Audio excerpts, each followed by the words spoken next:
தாயே.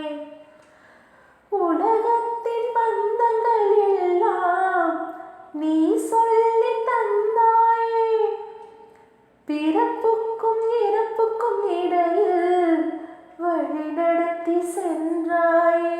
உனக்கே ஓர் தொட்டில் கட்டி நானே தாயாய் மாறிட வேண்டும். ஆராரிராரோ நான் இங்கு பாட, தாயே நீ கண்ணுறங்கு, என்னோட மடி சாய்ந்து.